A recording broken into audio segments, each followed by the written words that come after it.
Vamos a comenzar ahora con la unidad 4 de IPI. La unidad 4 se divide en varias partes. Esta es la primera parte e involucra el tema listas. Pero antes de comenzar con el tema listas, les sugiero que accedan a la presentación de la unidad. La presentación presi de la unidad, como siempre, va a estar en su correspondiente pestaña. Van a ver la pestaña que se llama Unidad 4, van a encontrar esta presentación y les recomiendo que la vean para luego poder abordar este video de mejor manera. Bueno, comencemos por el principio. ¿Qué es un contenedor? Es un componente que permite contener otro componente. Y acá de algún modo lo graficamos. Tenemos un contenedor que tiene cosas dentro. O sea, es algo que me permite contener varios elementos al mismo tiempo adentro. Pero además, también se puede llamar estructura de datos. Y un contenedor o estructura de datos puede contener tipos de datos simples u otros contenedores adentro. A ver, ¿qué tipo de datos simple vimos hasta ahora? Vimos los enteros, vimos los flotantes, vimos los booleanos. Esos son los tipos de datos simples. Entonces, yo podría en este contenedor poner enteros, booleanos y flotantes. Pero además, dentro de un contenedor, puedo poner otro contenedor. ¿Sí? Eso también ténganlo en cuenta. Ahora, ¿qué sucederá con las cadenas de caracteres, con los strings? Bueno, avancemos y veamos qué sucede con eso. Es importante que tengan en cuenta que tenemos dos tipos de contenedores, secuencias y asociativos. Las secuencias almacenan los elementos en orden justamente secuencial. Veamos un ejemplo. Tenemos el rango 6. El rango 6 está compuesto por los elementos 0, 1, 2, 3, 4 y 5. ¿Sí? Este es el primer elemento, el que está al inicio, y este es el elemento que está al final. Yo puedo acceder en forma secuencial a los elementos del rango porque es una secuencia. El contenedor agrupa todos sus miembros como una sucesión lineal y en consecuencia son adecuadas para accesos directos y secuenciales. Esto significa que yo puedo acceder secuencialmente, o sea, si quiero acceder a este elemento, al número 3, debo o puedo acceder a los anteriores para finalmente acceder al 3. Eso es un acceso secuencial. Pero también puedo acceder en forma directa, porque las secuencias tienen siempre un índice. ¿Sí? Acá no se ve, no está graficado, pero acá va a tener el índice 0, acá el índice 1, acá el índice 2. Entonces puedo acceder en forma directa. ¿Recuerdan las cadenas de caracteres? Bueno, la cadena de carácter es una de las secuencias que vimos, ¿sí? Y recuerden que para acceder al enésimo carácter, nosotros poníamos el nombre de la variable que contiene la cadena de caracteres y entre corchetes el número del índice del elemento al que queríamos acceder, ¿sí? Entonces, de esa manera accedíamos en forma directa. Bien, las asociaciones son otro tipo de contenedor y almacenan sus miembros en forma de pares, ¿sí? Tenemos, por un lado, el elemento asociado a una clave que sirve de acceso, sería el índice. Entonces tenemos el elemento, por ejemplo, acá graficamos algo. Supongamos, los lunes tenemos arquitectura, análisis matemático básico e introducción al álgebra. Los martes tenemos sistemas operativos e IPI. Los miércoles tenemos arquitectura e IPI. Entonces, esto es un contenedor que sugiere una asociación. O sea, yo los lunes lo asocio a estas materias. Los martes lo asocio a estas materias. Y los miércoles los asocio a esta materia. ¿Sí? Acá están ordenados, pero no siempre, justo casualmente están ordenados, pero no siempre esas asociaciones o esos pares están ordenados. Eso ténganlo en cuenta. De todas maneras, ya sean secuencias o asociaciones, son tipos de contenedor. ¿Qué secuencia vamos a ver? Vamos a ver listas y diccionarios, ¿sí? Tengan en cuenta esto. Algunos autores asumen a los diccionarios como secuencias y otros no. Bueno, eso es discutible. Pero más allá de todo eso debe quedar claro que los elementos no están ordenados. En los diccionarios los elementos no van a estar ordenados. Tienen un índice y por ello se puede iterar sobre los diccionarios, pero no están ordenados. También, por otra parte, vamos a trabajar, hablando de contenedores, con conjuntos, que no son secuencias. Bueno, comencemos con las listas. A ver, las listas contienen elementos arbitrarios, es decir, que no necesariamente son del mismo tipo. Esto sucede en Python, ¿sí? Las listas se presentan de tipo heterogénea, o sea, no tienen todos los mismos elementos, todo el mismo tipo de elemento adentro. Veamos un ejemplo. Acá tenemos una variable que se llama lista, a la que le asignamos, y fíjense que lo hacemos a través de corchetes, una serie de elementos. Primer elemento, segundo elemento y tercer elemento. Fíjense que los elementos se distinguen por comas, ¿sí? Yo acá tengo un elemento de tipo entero, acá tengo un elemento de tipo cadena de caracteres y acá tengo un float. ¿Está bien? Entonces fíjense que no necesariamente estos elementos que componen a la lista son del mismo tipo. ¿Está bien? En este caso tenemos un contenedor que es una secuencia con elementos de distinto tipo, pero son, digamos, tipo de datos simples. Ahora fíjense lo que sucede acá. Tenemos una lista, ¿está bien? Perdón, acá. Tenemos una lista y tenemos también un elemento, otro elemento y otro elemento. Pero concentrémonos en este tercer elemento. Este tercer elemento es al mismo tiempo una nueva lista. O sea que acá tenemos un contenedor que tiene 3 elementos, en donde su tercer elemento es un contenedor. ¿Está bien? Es un contenedor de tipo lista que tiene al mismo tiempo 2 elementos, el 4 y el 5. ¿Qué se puede hacer con las listas? Bueno, con las listas se puede hacer un montón de cosas, pero yo les voy a señalar en este video las cosas más relevantes.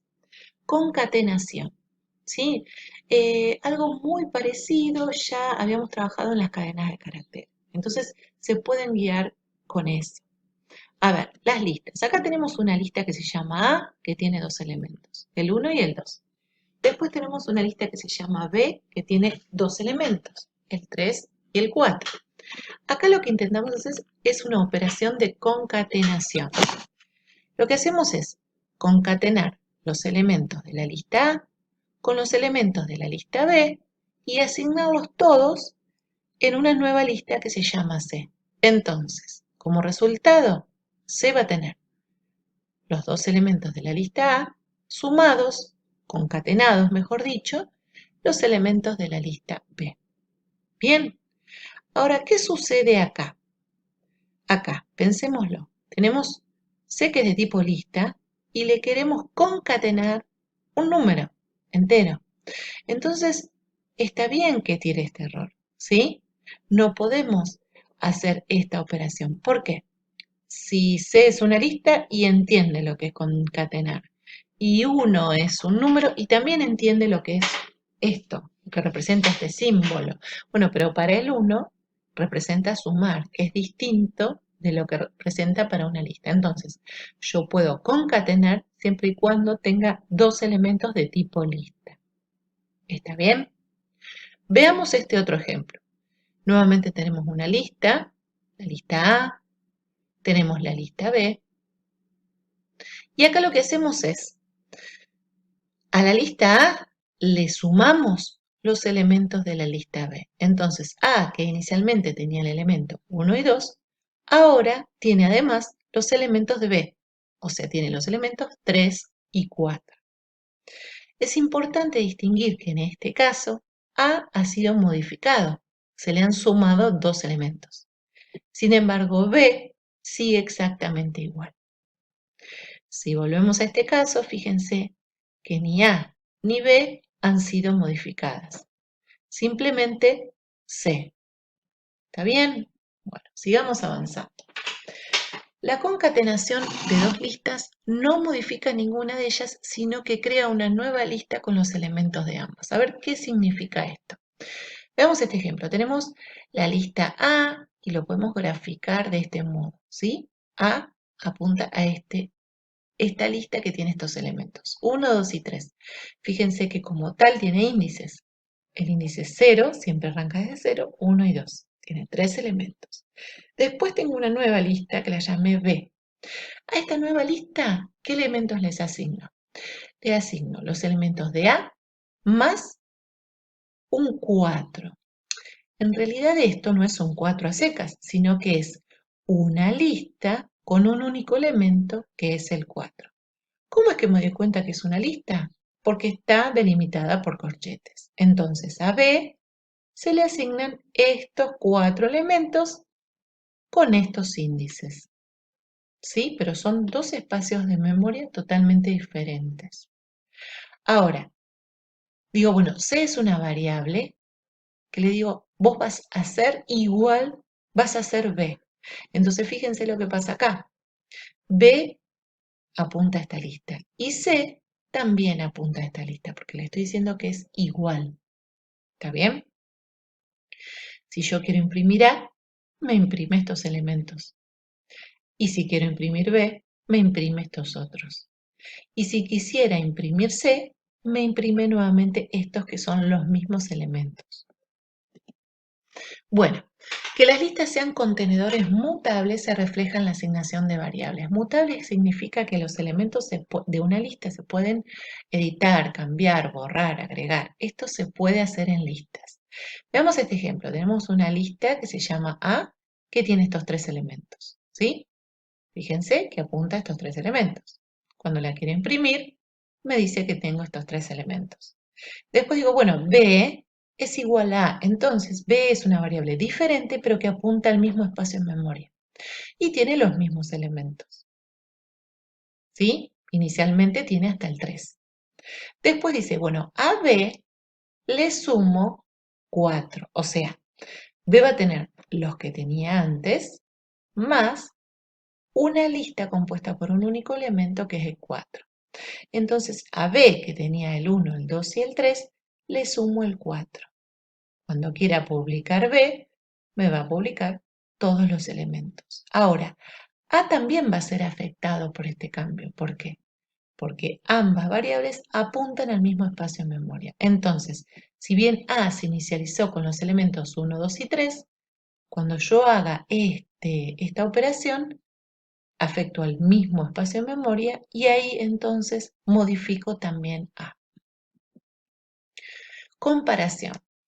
Podemos comparar listas también y para eso utilizamos los operadores que ya conocemos, el de igualdad, el de desigualdad y los de comparación mayor, menor, mayor igual, menor igual. Ahora, si las listas tienen distinta longitud, ya son diferentes. Si las listas tienen la misma longitud, se compara elemento a elemento de izquierda a derecha. Vamos a ver algunos ejemplos. Tenemos acá una lista con 3 elementos, 1, 2 y 3, que se llama A. Tenemos una lista que se llama B, que tiene los elementos 4, 5 y 6. Si quisiéramos comparar, hacer esta igualdad, obviamente va a ser diferente. ¿Por qué? Tienen la misma cantidad de elementos, pero cuando compare de izquierda a derecha va a empezar comparando el 1 con el 4. Ya ahí va a haber diferencia. Entonces va a decir, bueno, no, es falso, porque ya hay 2 elementos que no son iguales. No necesita ver si los segundos elementos son iguales. Ya ahí me dice, bueno, es falso. Bien. Si yo comparo A con A, obviamente eso me va a dar true porque cada elemento de A es igual a cada elemento de A. Ahora, si comparo A con una lista formada por los mismos elementos, eso también me va a dar verdadero. Bien. Otro operador importante en listas es el is, que permite verificar si dos nombres hacen referencia a una misma lista. Veamos un ejemplo. Tenemos dos listas. Una creada con los elementos 1, 2 y 3. La segunda, que se llama B, creada con 3 elementos iguales. Si bien los elementos son los mismos, o al menos parecen serlo, no hacen referencia al mismo espacio en memoria. ¿Sí? Son 2 espacios diferentes. ¿Está bien? Y por eso se dibujan separados. Ahora, si yo le digo que C es igual a, entonces sí, C hace referencia al mismo espacio en memoria. Y acá pregunto, ¿A es B? ¿Es verdad que esto es exactamente esto? No, no lo es. Y por eso es falso. Ahora, A es C, eso sí es verdadero, porque las dos variables hacen referencia al mismo espacio en memoria. Índices y rebanadas.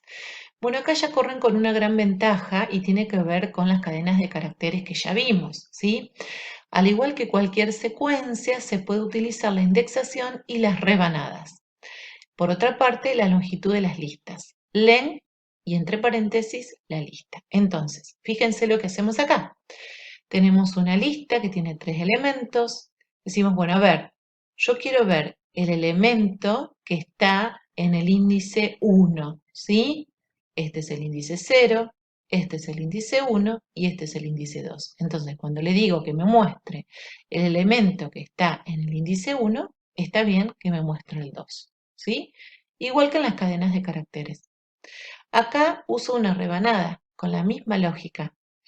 Desde el principio hasta el 2, que en realidad es hasta el 1, ¿sí? No llega hasta el 2. Entonces dice, bueno, muestro esto que está en el índice 0, muestro esto que está en el índice 1 y esto no lo muestro porque ya está en el índice 2. Y eso es lo que muestra acá. Ahora digo, bueno, de la lista, mostrámela justamente al revés. Y la muestra justamente al revés. Le puedo hacer un len, o sea, ver qué longitud tiene esa lista, y me dice 3, porque efectivamente tiene 3 elementos. Para borrar los elementos, tengo 3 opciones. La palabra clave del, lista y la posición, del, lista, desde, hasta dónde, del lista, desde, hasta y con qué paso, que es la misma lógica de las rebanadas. Veamos de qué se trata. Tengo una lista, que se llama lista, que tiene 3 elementos, el 1, el 2 y el 3. Si le digo del lista 1, lo que va a hacer es borrar aquel elemento de esta lista que esté señalado por este índice. Acá está el índice 0 y acá está el índice 1. Entonces, este es el elemento que va a borrar. Entonces, la lista que inicialmente tenía estos 3 elementos, ahora tiene solo el 1 y el 3. Y eso es lo que publica acá. Fíjense lo que pasa acá. Tengo la misma lista, pero ahora borro a través de una rebanada. Digo, bueno, voy a borrar aquellos elementos desde el principio hasta el índice 2, en realidad hasta el 1, ¿sí? Entonces borro este que está en el índice 0 y este que está en el índice 1. Este no lo borro porque está en el 2. Y entonces me queda una lista con un único elemento que es el 3. Bien, ojo con esto. Si yo quisiera borrar de la lista algún elemento cuyo índice no existiera, tal es el caso de esta lista porque solo tiene 3 elementos y entonces el índice va a llegar hasta 2, cuando quiera hacer de lista 8, me va a salir este error, ¿sí? Que me indica de alguna manera que me salí del rango, que quiero borrar algo que no existe, ¿sí? Por otra parte, si yo hago esto, digo del lista 2 puntos, ¿qué hace? Borra todos los elementos de la lista. ¿Está bien? Ojo, borra todos los elementos de la lista y entonces me va a quedar la lista vacía. No me va a borrar la lista en sí. En cambio, esto sí borra la lista. Del lista a secas desaparece la lista. Entonces, si yo después quiero, después de hacer del lista, publicar la lista, me dice, bueno, no, lista no está definida. Entonces tengamos cuidado con eso. Como vimos, las listas son elementos mutables, entonces podemos agregar elementos. Para agregar elementos podemos usar lista.append y lo que sea que le querramos agregar. Lista.append lo que hace es agregar un elemento, pero lo hace al final de la lista y solo al final. ¿Sí? Recuerden que la lista es una secuencia, por lo tanto tiene orden.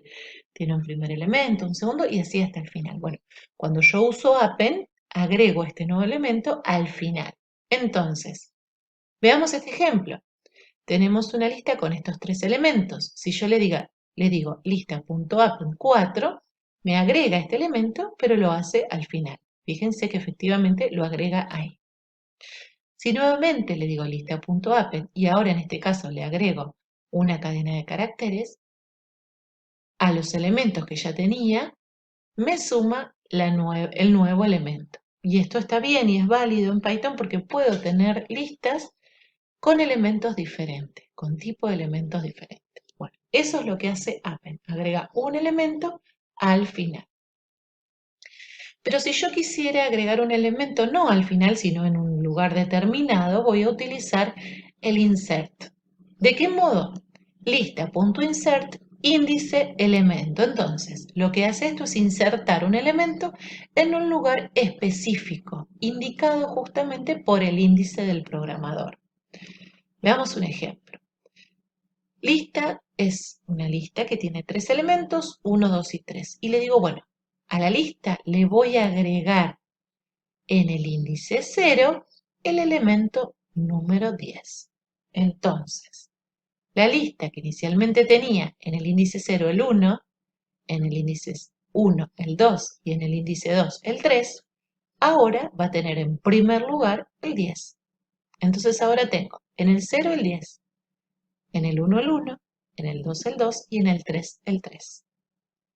Bien. Si quiero hacer esto, mucha lógica no tiene, porque yo estoy tratando acá de insertar el elemento hola en el índice 9. Bueno, ¿qué pasa? Tengo pocos elementos, no llego hasta el índice 9, pero no me larga error. En realidad lo que hace es insertarlo al final, ¿sí? Eso es lo que hace. Funciona en este caso particular como un append. Si quiero quitar y devolver un elemento de la lista, voy a usar la instrucción pop. Lista.pop índice me retorna el elemento. A ver, si no se especifica el índice, se toma el último elemento de la lista. A ver, vamos a ver un ejemplo. Yo tengo esta lista compuesta por estos 6 elementos. Acá está el índice 0, 1, 2, 3, 4 y termina con el índice 5. Si yo le digo lista.pop a secas y no le indico acá el índice, lo que hace es sacar el último elemento de la lista, o sea, va a sacar el 6 y me lo va a mostrar, me lo va a devolver, ¿sí? Entonces puedo hacer algo con ese elemento. Fíjense entonces que si ahora publico la lista voy a tener todos los elementos excepto el último que fue el que borró de la lista. Bien, ahora si le paso el índice del elemento que quiero borrar, lo que va a hacer es tomar la lista, perdón, esta lista, ver cuál es el elemento que está en el índice 2, veamos, índice 0, índice 1, índice 2. Bien, este es el elemento que está en ese índice. Entonces lo va a quitar de esta lista y lo va a devolver. Entonces ahora lista va a tener los elementos 1, 2, 4 y 5. Pop sin índice me quita el último elemento y pop con índice me quita el elemento que está en ese lugar. Después van a ver en la Prezi, y si googlean también, que hay muchas funcionalidades de lista. Es importante a los efectos de entender la materia que ustedes comprendan cómo funcionan las funcionalidades, valga la redundancia, que pusimos en la Prezi, en la presentación Prezi. Que entiendan cómo usarla, pero sobre todo es fundamental que ustedes comprendan cómo generar sus propios algoritmos y sus propias resoluciones de problemas a través del uso de las listas. ¿Sí? ¿Qué quiero decir? Que no es importante que aprendan un montón de funcionalidades o métodos de listas de memoria, sino que entiendan qué hacen y que en todo caso ustedes mismos puedan resolver a través de sus propias resoluciones y algoritmos diferentes problemas. Vemos brevemente este ejemplo. Encontrar la palabra más larga en una frase. Bueno, acá modularizamos, ¿sí? Entonces, supongamos que pensamos como Python, entre comillas, y decimos, bueno, empezamos por acá. Largos y máximos. Esto es una tupla, ya lo vieron en las clases pasadas de práctica. Bueno, a ver, Lo que hace acá es guardar dos elementos, ¿sí? En el primero guarda uno y en el segundo guarda otro. ¿Qué va a guardar? Bueno, va a guardar esto que se le está asignando acá, que en definitiva dice largo palabras. Esta es una frase curiosa. Largo palabras no es una variable, no es una palabra clave, sino que mirando hasta acá arriba veo que largo palabras, es una función que recibe como parámetro una frase, en realidad una cadena de caracteres. ¿Sí? En este caso entonces va a recibir la cadena, esta es una frase curiosa, y entonces frase va a tener ese valor. Veamos qué hace esta función. Me dice, retorna una lista con las longitudes de cada una de las palabras de la frase junto con la longitud máxima. Entonces, vamos a pensar. Yo tengo esta frase. Dice que retorna una lista de longitudes de cada una de las palabras. Entonces va a retornar una lista en donde tenga como primer elemento el número 4, segundo elemento el número 2, tercer elemento el número 3, número 5 y número 2, 4, 6, 7. ¿Sí? Porque cada elemento de la lista representa el largo de cada una de las palabras de la frase. Eso va a retornar en largos. ¿Sí? Y en máximo va a retornar la longitud máxima, o sea, la longitud de la palabra más larga, que en este caso es el número 7, porque curiosa es la palabra más larga. ¿Sí? Fíjense que de hecho, largos me retorna esta lista y máximo este número. Bueno, vamos a ver cómo lo hace. Volvamos acá. Recordemos que frase vale, esta es una frase curiosa. Largos entonces es una lista vacía. ¿Sí? Acá hay unos corchetes que me indican que es una lista vacía. Y largo máximo es un 0, una variable que contiene un tipo de dato entero que en principio tiene el número 0. Acá itera, for palabra in frase split. Y hablando de funcionalidades, recordemos, ustedes ya han visto la presentación Prezi, pero la función split lo que hace es tomar de una frase, en este caso, tomar una frase y convertirla en una lista en donde cada uno de los elementos sea una palabra. Entonces, lo que va a hacer esto es transformar esto en una nueva lista donde el primer elemento sea esta, la segunda es, acá está. El primer elemento es la palabra esta, la segunda es, la tercera una, frase curiosa. Esto es lo que hace frase split. Lo que hace for palabra in es, palabra va a tomar el valor esta, después va a tomar el valor es, después va a tomar el valor una y así hasta que se termine la lista. Luego dice, bueno, largo va a ser el len de palabra. Entonces, largo, cuando itere por primera vez y cuando palabra valga esta, le va a hacer un len a palabra y me va a decir 4. Entonces, en la primera iteración, largo va a valer 4. Lo que va a hacer ahora es a largos, que es una lista inicialmente vacía, le agrega al final el número 4. Y entonces pregunta, si ese 4 es mayor al largo máximo, que en principio vale 0, entonces el largo máximo va a ser largo. Entonces, en principio, en la primera iteración, largo máximo va a valer 4. Y así con cada una de las palabras de esta lista. ¿Sí? Mientras tanto, entonces, con el largos.append va a ir agregando un elemento a la lista largos y se va a quedar con el largo máximo para luego retornarlo y publicarlo acá. Pruébenlo y vean qué les parece. Bueno, los invito ahora a comenzar con el TP4. Vean que tiene ejercicios de listas, de diccionarios y de conjuntos. Ya pueden comenzar con los de listas y empezar a resolverlos. Son muy lindos ejercicios, algunos son más complejos, así que anímense y una vez que hayan terminado con la unidad 3, comiencen a resolver estos ejercicios. Recuerden que tienen el foro de consulta para hacernos todas las preguntas que necesiten. Hasta la próxima.